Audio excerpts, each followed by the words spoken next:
Well, you actually ended up meeting up with Dr. Dre and having some sessions with him. I did. You played keyboards just while he was just working on various beats? I would come in, basically. I would come in for a couple sessions. This was around the time, probably right around the time he first signed Game, like after Chronic 2001. And I mean, he was like, okay, damn, you can play. Like he was, impressed. But also, he had other musicians in the studio. I had Mike Elizondo, just different people.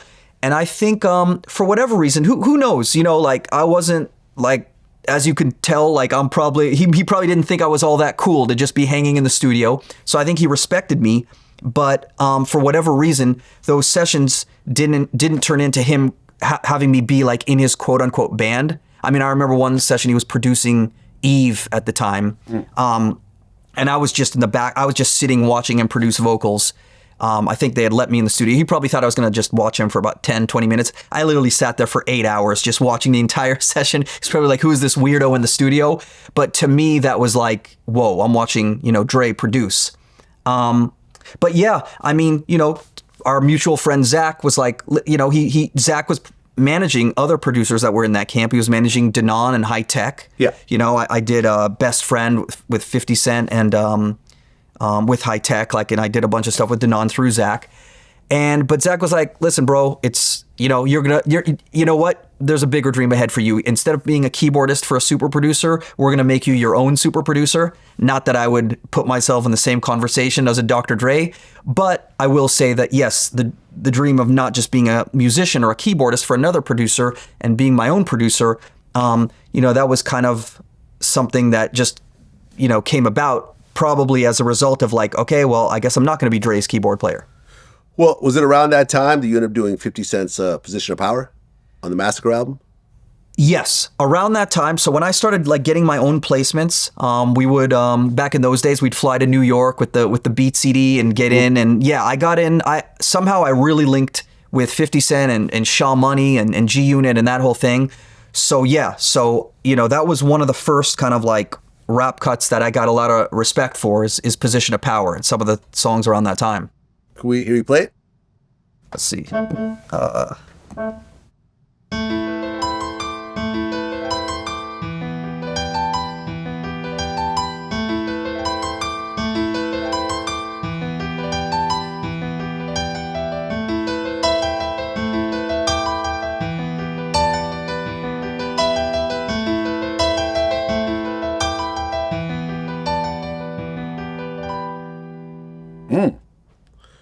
So, did you give 50 that beat CD and he said that's the beat?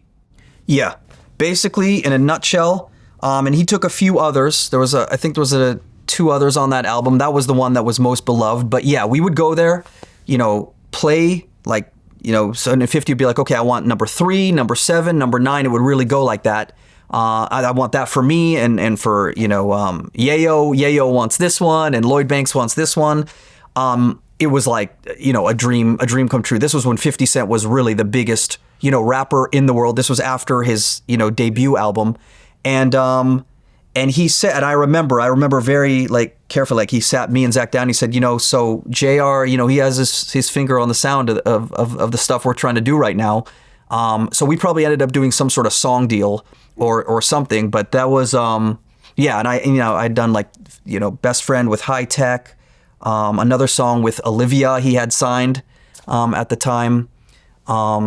So yeah, that was definitely like a come up, to be in the studio with them.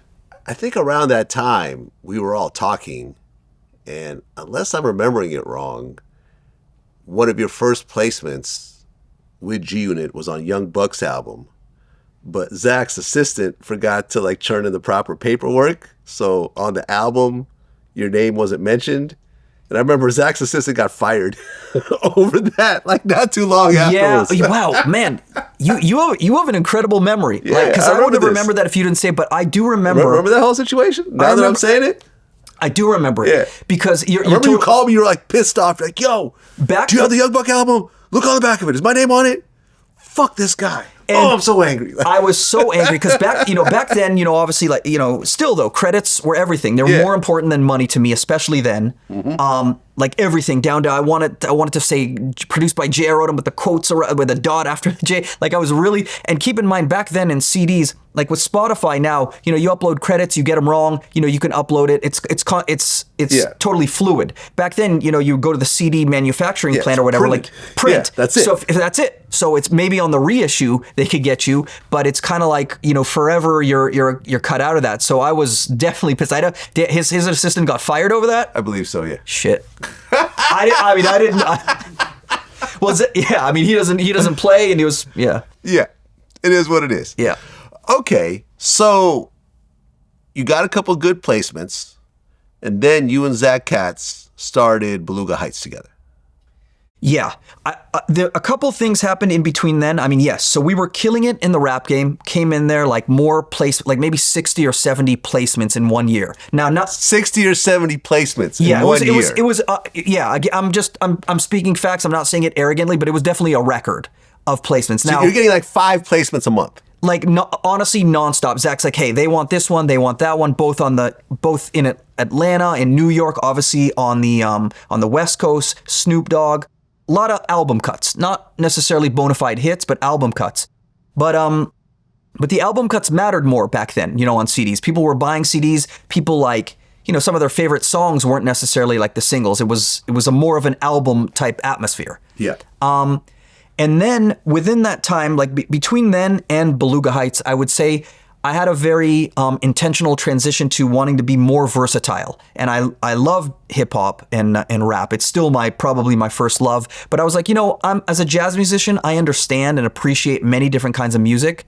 So I got into pop and R&B.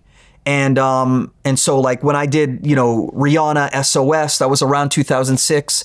And was working with a lot of pop stars like Britney Spears and Rihanna and back then, like, you know, Disney, like Paris Hilton and everybody, you know, who was doing pop stuff.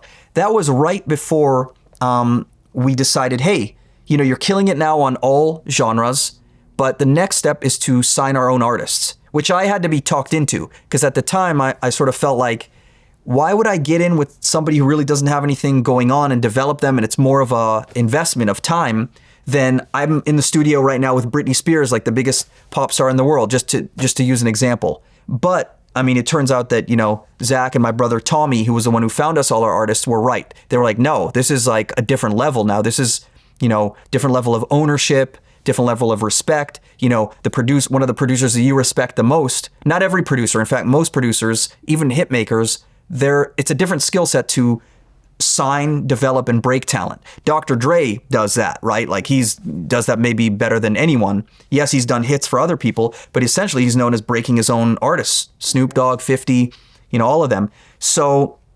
so they convinced me, and and Tommy found, you know, our first artist, Sean Kingston, on MySpace back then. His name wasn't Sean Kingston. He was a rapper named Franchise, who wasn't even telling us that he was Jamaican descent at all. He said, no, I'm from Miami. You know, I'm like, you know, this and that. And we had to go through an amazing process of developing him and really figuring out his lane. But that's when Beluga Heights started, like shortly after the pop hits.